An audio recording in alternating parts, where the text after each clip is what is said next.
All right, hello everyone. This is me, Gary Ryan, here with you with another Fed League Flash. Yeah, I'm still wearing my Rangers jersey. Recording this Saturday evening, but this is what I was planning on covering for Sunday's video here. Anyway, so we're just gonna get a little early start, and I'm glad that things happened on Saturday the way that they did, because it kind of proved my point. Okay, you'll recognize that yesterday's video was entitled "Premature Picks." Yeah, the Danbury hat tricks are a perfect example as far as why it's almost impossible to um, make decent predictions on the season before you begin the season. There's a lot of instability that occurs across the league with all teams the first couple of weeks. There's a lot of roster movement. If you remember last year, very early on in October and into the early part of November, there were a lot of trades, a lot of this player's released, this player is signed, and we're going to see that again, especially with the roster limitation being at 19 this next year for the full time players. Yeah, we're going to be seeing a lot of roster movements, and especially the four teams that start first: Binghamton, Elmira, Danbury, and Watertown. Them especially, because they've got to have their roster pared down to 19 very early. They've got to be set on October 11th because they're all playing on the 13th. So those are the first four teams that are in action.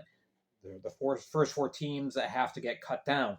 Now, what makes things hard is when you have days like today for Danbury, or yesterday, excuse me.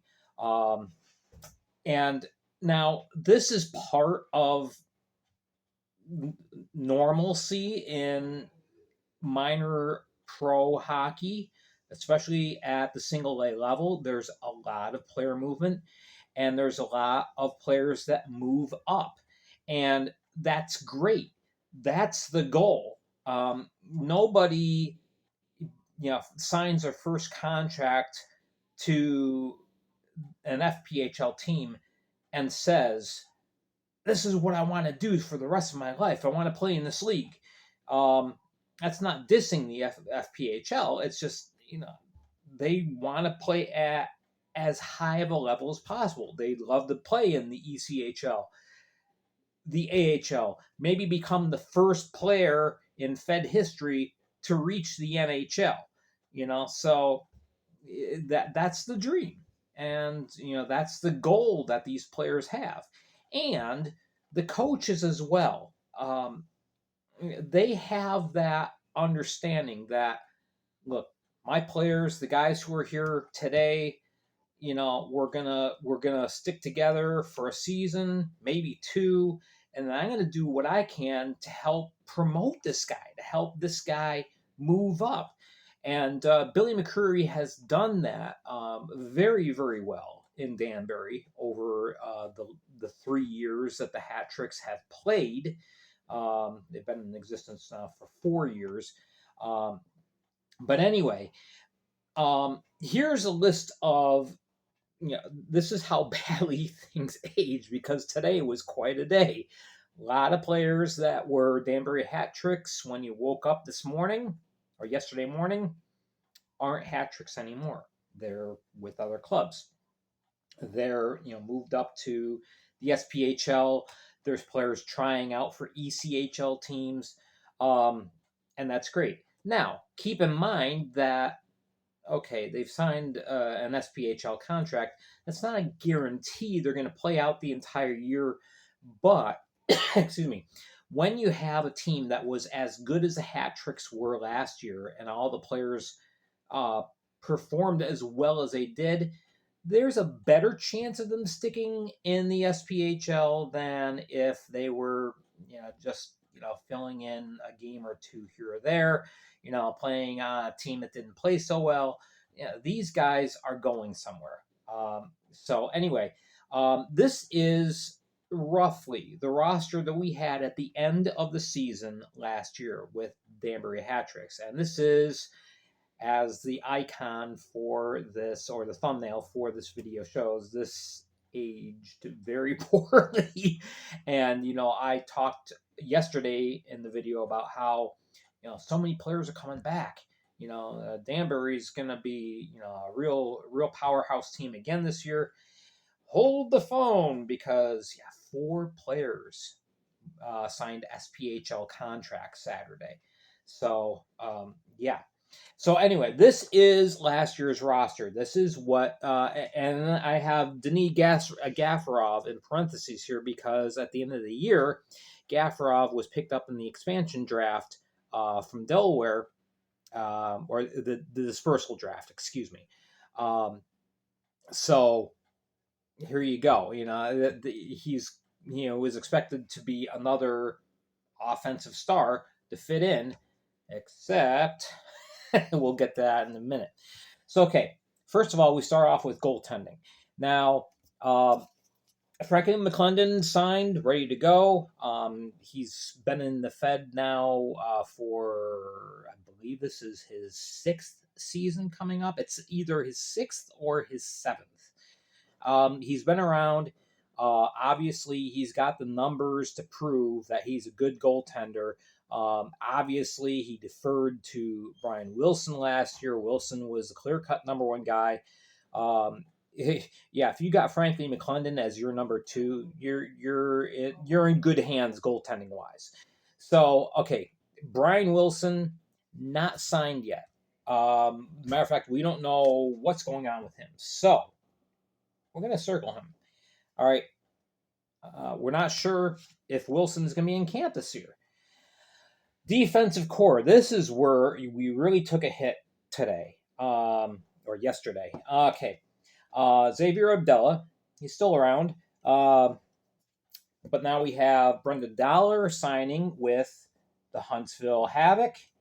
We have Kyle Gonzalez.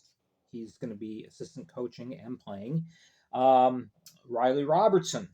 About 3 weeks ago, he signed a contract with the Pensacola Ice Flyers. Jared Yao signed with the Macon Mayhem today. McDonald signed with the Mayhem. So there we go. They're gone. All right. So that's what you have left from your defensive core from last year. 2 players. All right. Going to the forwards. First line was great last year. DeBenedette, Michael Marchison, and McKittrick.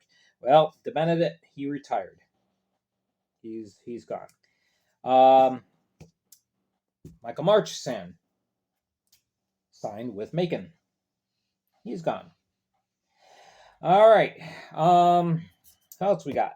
Jacob Ratcliffe signed. McKittrick signed. Kuznetsov signed. Johnny Ruiz is not. Is the captain coming back? I would think that the chances are very high that yes, he returns, but it's not set yet, so we don't know. Who else we got? We got Gordy Bennell. Well, gotta erase his name because he retired.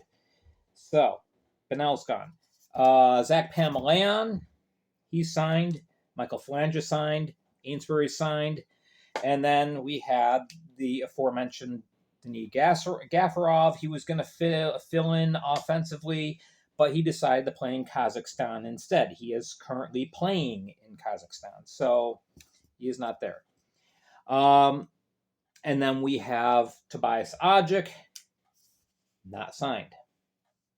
So that really changes the dynamic of this team. Hello. Let's try this again. All right. So this is what we have left after all is said and done. And keep in mind, these circled players are unknowns right now. We don't know if they're coming back. Now, in Danbury's favor, a couple of things. First of all, Billy McCreary is an excellent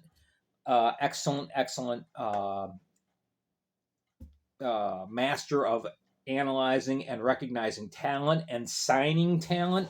So, my goodness. So I'm assuming that he's going to find other people. And in some cases, he already has. He already has some people on the roster at the forward position that could potentially end up making their final roster and filling in right, yeah, pretty nicely. You've got Johnny Bonta. He's got Fed experience. Nick DeNicola. He was one of the original hat tricks.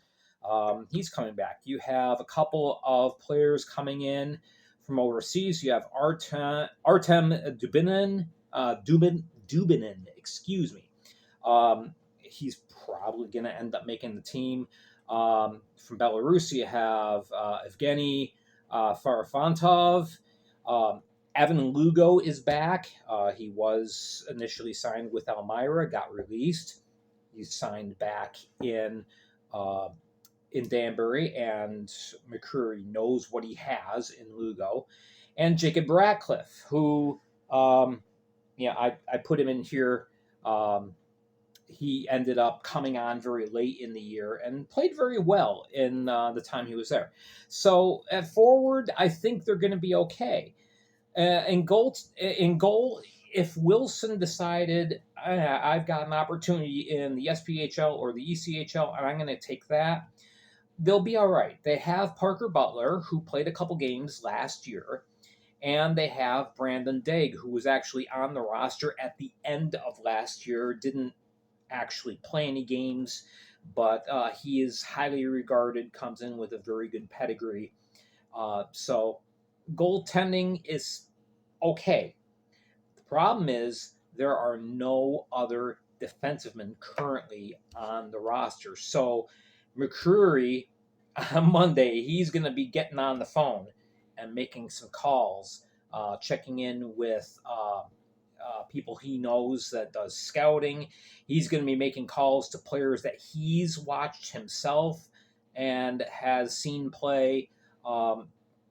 He's going to be very, very busy on the phones the next few days for sure, because 2/3 of your defensive core is now gone. And this was definitely the best defensive group in the Fed last year. And so it's small wonder that four of them took opportunities to play in the SP this year. Again, that's the objective. That's the goal. But it also goes back to the point, which was our original point, that it is almost impossible to make really sound or decent predictions about how teams are going to fare this next year when you have days like this and the roster ends up kind of falling apart for the time being. Again, I think Danbury is going to be okay because, again, they have a good core group that is still coming back. And McCreary knows how to get the most out of his players. He knows how to get guys to commit not just to playing in Danbury, but to playing to a system. So I think they'll be all right. But right now we have no idea who is going to be taking the ice right now, especially on the blue line. So, yes, yesterday's video aged very poorly. And that's okay. That's why I talked about it being premature. And remember, the game is played on ice, not on paper or on a whiteboard.